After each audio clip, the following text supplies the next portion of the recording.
Final talk. Final talk. Final talk with Caravans. With Caravans. Hey everybody, and welcome back to Vinyl Talk with Tavis, and I'm Tavis. I know it's been a long time no see, and I think the last time we did a video was when I was rooting for the Kansas City Chiefs during the Super Bowl, and they won. Yay! It was a crazy next few days here in Kansas City. But since then, I've attained some wonderful records, and I wanted to share those with you. And this is our spring break from school, so I have all the time in the world to just kick back, relax, and listen to vinyl. So let's get right into it. I have a stack of big ones and a small stack of small ones. So let's just get right into it. I got this at Josie's Records. Al Green, Let's Stay Together. I was kind of, is the word succumb? I was succumbed into buying it. I was already at the cash register, and I looked around and saw this like original copy. It's not a repress, it's the original from '72. And man, I'm so glad to have this. Still such an amazing classic. The original sleeve, the Memphis sound, High Records. Is it right? There we go. Yeah. Wow, wow, wow, wow, wow, wow, wow. Again, there we go. Yes, so excited to have this. I don't think I've ever owned the original copy. I think I owned a repress, but this is in marvelous condition, and I'm so glad to have it. Al Green. Let me say the saints, babe, since we've been together, loving you forever is what I need. Let me be the one you come running to. That's all you get. Al Green, yes. Now, I had this before, everyone. I had the Temptations, their live reunion album. Not live, but their reunion album. I had this, and I remember doing a big video about it, and I was so glad to have it, but I sold it. And then I saw this and had to get it. It was at a good price for $7. Marvelous condition. This is when all the Temps came back. Man, let's see, how can I get it? Can y'all see that with that crazy glare? You know what, I'm gonna take off the plastic. I know that that's kind of a no-no in some people's minds, but I don't care. Now that's better, yay. Yay, that's better. The reunion. The year was 1982, if I'm not mistaken. It's on the Gordy, yeah, 1982. I should have known. I have to trust my expertise. Standing on the Top, produced by Rick James. I must be honest with you.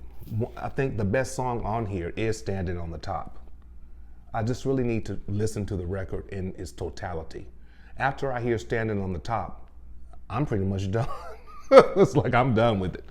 But what a great album that was, and still remains to be so. Now, I'm gonna open up some albums for you. I was so shocked. I was looking at someone's video the other day. Well, actually, it was probably a month ago. And she showcased that she had Donna Summers' Crayons, her last studio album. And I always really was rooting for that project to be put on vinyl. And sure enough, this year it has been. It's the 15th anniversary edition of Donna Summers crayons. I remember this coming out in 2008. I was so excited. I was so elated when that came out at that time. And I loved it. You know, her promotion was, it could have been better, it seemed, but look at that. I'm so, so happy. I've not even played this.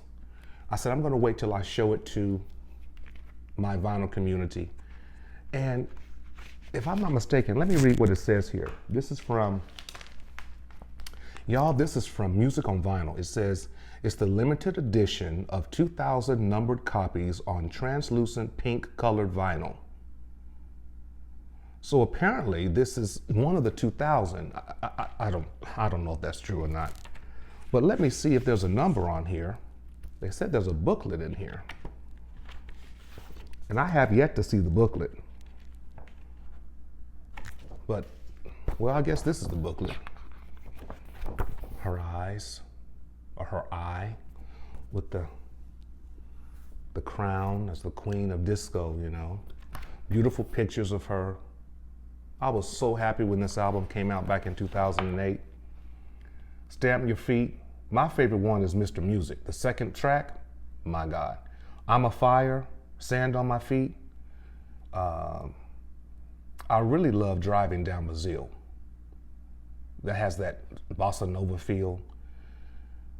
Bring Down the Rain, that African feel. Oh my God, this is a great, great record. And so to have it on vinyl, I am so excited. So excited. And let's see this pink translucent vinyl.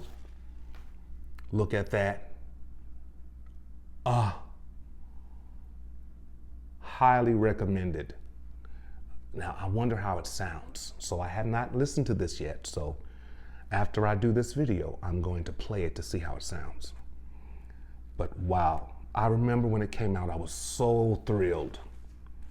And I had it blasting in my classroom. I think we had a big picnic outside for the school, and I was out there with this music. The kids loved it. Well, look at there. Okay, I guess this is album 478. Do you see that? 478. It's hard to believe that there was only 2,000 copies made. Am I crazy?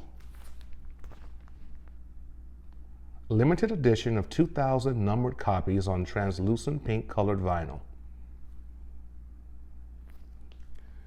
I find that hard to believe.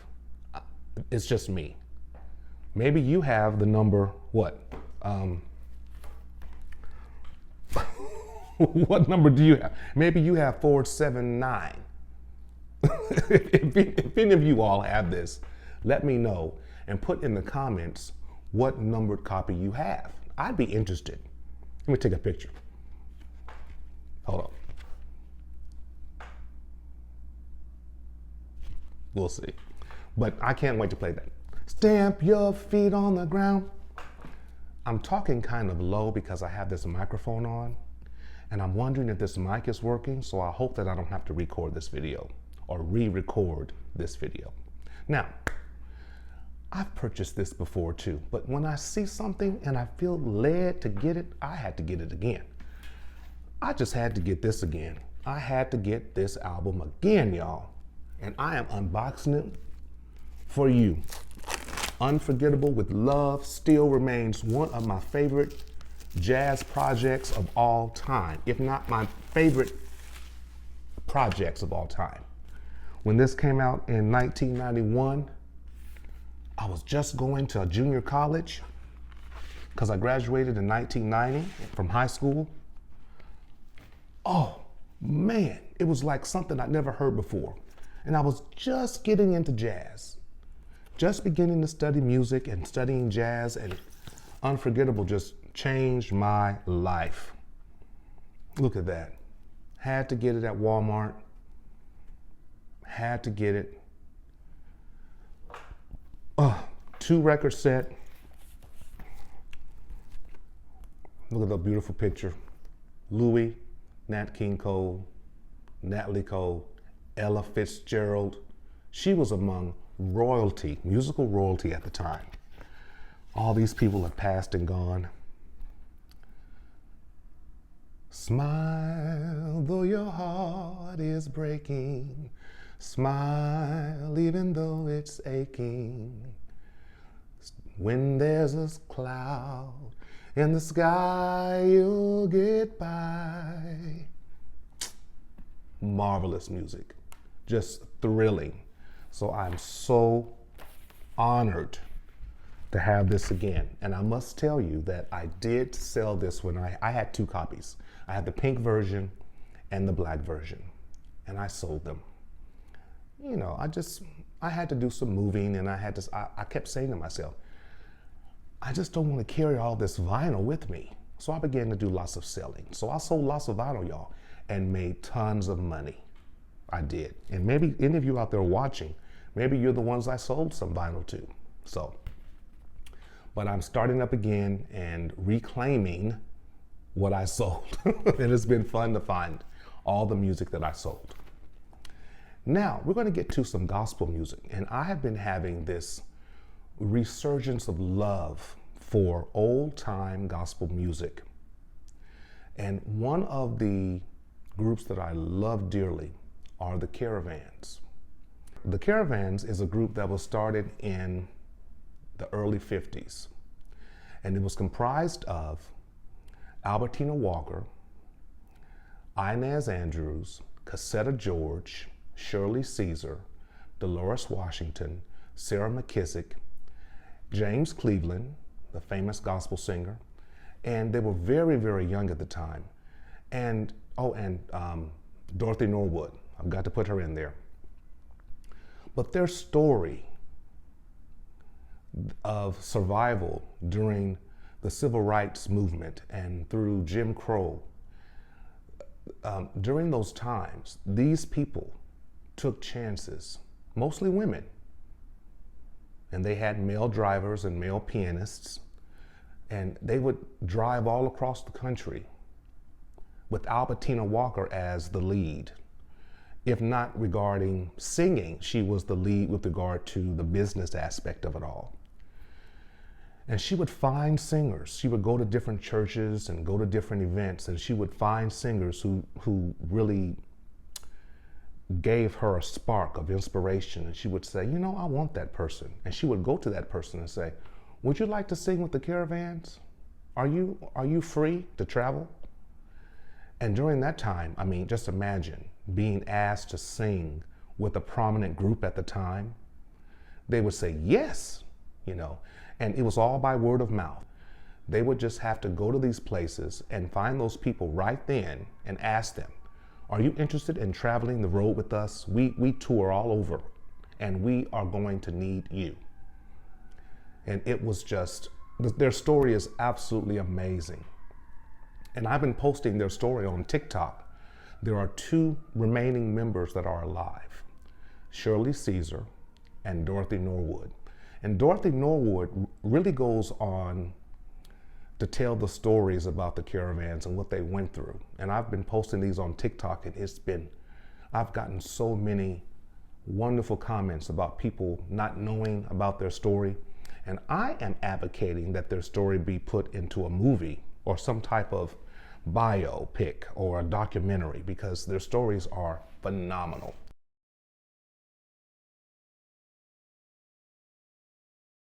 Because you don't have time to hear what the Caravans went through. We want to know, what did the Caravans go through? Albertina Walker had 8 brothers, and she was the only 2 sisters. She was one of them. And they bought her a new Roadmaster Buick. And we all got in that car and traveled all around the country. You know, the 2-lane highways. They didn't have all these interstates. And went through the Jim Crow and the segregation. We had to go to the back door to get us a sandwich, you know? And, but we made it. And we had some trouble We had a young man that was driving for us one time, and we pulled up in the service station, and he was weighed some paper on the seat, weighed some soda on the seat, and he wiped it off and threw the paper down on the ground. I said, "You better get that paper." So I went in to pay for the gas. That man reached under the counter and got a shotgun. Newport News, Virginia. That was the South then. And he came out, and we was getting ready to pull out the driveway. He said, "Hey, nigga, you better pick up that paper." Pointed that shotgun at the car, and this guy that played for us, oh, he was so grand. "Hey, what you want?" I got down on the floor. Albertina and them, they ducked their heads too. So Inez Andrews, the one married Don't You Weep? Yes, yes. She leaned over me. I'm on the floor and rolled the window down and said, and the man said, "You better come back here and pick up." She said, "I'll pick it up, mister." She got out of that car and went and picked up that paper. She picked up cigarette butts. She picked up everything. And she said, "You tell that Ian that we'll kill him down here. We don't play." And we got back in the car, and that's how we made it out of that situation. But let's just start with the best of the Caravans. This is a double LP set. I mean, Albertina Walker was one who would find the talent, and she would bring them on board, and she would kind of be in the background. She knew how to arrange music and how to make it sound good, but she would want other people to be the soloists because she knew they had a talent. And she would just let them sing. But they kept saying, "Albertina, you sing." But when she was saying, she would throw down. So as you can tell, these are the different members that are a part of this compilation of music. If you've not heard this group, it's awesome. I mean, it's raw singing, raw. The best of the Caravans. This is a great starter if you don't know about the Caravans. Oh, let's show the vinyl itself. I'll just show one record because it's both the same. This is on Savoy Records. Yeah, just a marvelous label for gospel music at the time. And I'm so thrilled to have this. This is really a gem of a compilation. It showcases all the music that they've done through the years. It kind of brings tears to my eyes because gospel music is the music that made me fall in love with playing the piano and learning more about music, because I was learning to play the piano by listening to gospel music. I wasn't really familiar with the Caravans when I was younger, like in my teens. But as I got older, I began to learn about them, and it just changed my life. Now all of a sudden, I'm just addicted to their story. Here is the Caravans called "Mary, Don't You Weep." "Mary, Don't You Weep" is a very, very prominent song for the group. It is a song that if they performed back in the day, they had to sing that song. And Inez Andrews, right there, the tallest one, she's the leader of that song. When she sings that song live, at least, she just makes it so dramatic. I can't even sing it because the way she does it is phenomenal, especially her live versions of it. So I just beg of you to search on YouTube, "Mary, Don't You Weep," the Caravans, and just watch their performances.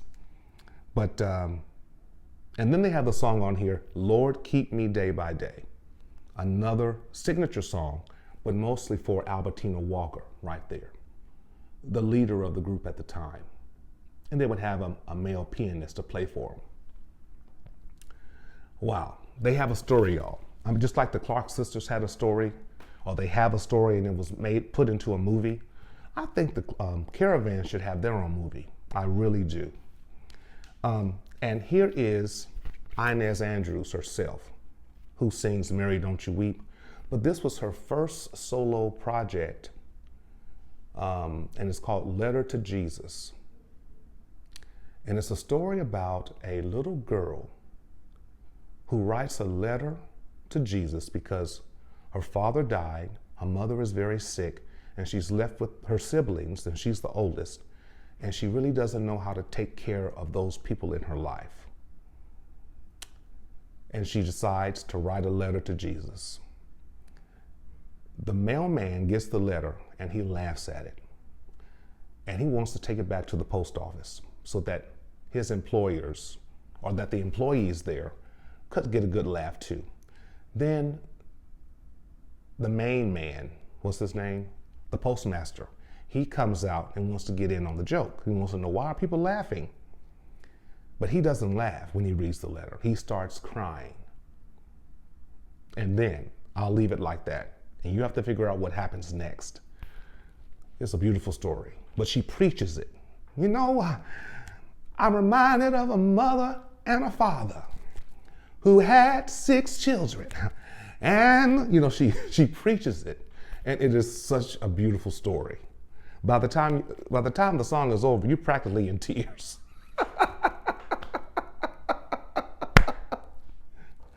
Woohoo! What a singer. And she goes really high. She sings that high soprano. I mean, she just goes on. Highly recommended. I think this was 1966. But Inez Andrews, who was a member of the Caravans until the very end, but she did solo projects as well. Now we have a group called Teddy Grover and Joy. I don't know if you're familiar with this group. This is a group that I remember hearing when I was in my teenage years, and I really don't have much to say about them. I just wanted to show you the record. They kind of have this Edwin Hawkins feel to them. They had a contemporary sound. Here's the picture of them in the back, and I have yet to see what they're doing or how they're doing these days. So I'm going to do some research and see how they're doing. This album was released in 1977. What in the heck? Oh, this is the. Oh, I didn't know this was there. I guess it's just pictures of the process of the recording, and yeah, pictures. I just love when I find stuff like that. Yes, but this album was a life changer for me when I was in my teens. So I was so glad to have found this. Now let's go to my 45s. So let's see what I have here. I don't have many, I just have 3. Oh yeah, okay, first of all, then we're done. Aretha Franklin, Who's Zooming Who? Who's Zooming Who? 1985. What a year for music. The 80s. I always say the 80s were magical. This is a great sounding 45. I've already played it. And the second side is Sweet Bitter Love. Ooh, I love me some 45s, y'all. Oh man, oh my God. Then I found this. Now I have this on a 33, but when I saw this on 45, with the cover too, had to get it. Shirley Jones, Do You Get Enough Love? This comes from her first solo project from her album called Always in the Mood. But to see this sleeve for the first time was a joy. And I contacted Shirley. You know, I did an interview with her a few years ago. And so she was glad to know that I found this 45. She said, oh, that's a treasure. I said, yes, it is, baby. And last but not least, I have the phenomenal, the one and only Natalie Cole, Jumpstart My Heart. Do y'all remember that? This is from 1987. Oh, look at Natalie. Let's look at the vinyl or the 45. When you all had records when you were children, did you write your name on it? In retrospect, I wish I hadn't done that now. I wish I just left it alone and just wrote my name on the inner sleeve on the inside. I find this very distracting. Do y'all do that? Do you write your name on the center of your record or on that paper part? I think that is so childish. Well, I did it when I was a child, so therefore it is childish. Well, everyone, that's all I have for you today. I have more to come, and I hope that you enjoyed this video. Please like, subscribe, share, tell the world about Vinyl Talk with Tavis. I'm still around, still doing my thing. And as always, with music, be inspired and stay inspired.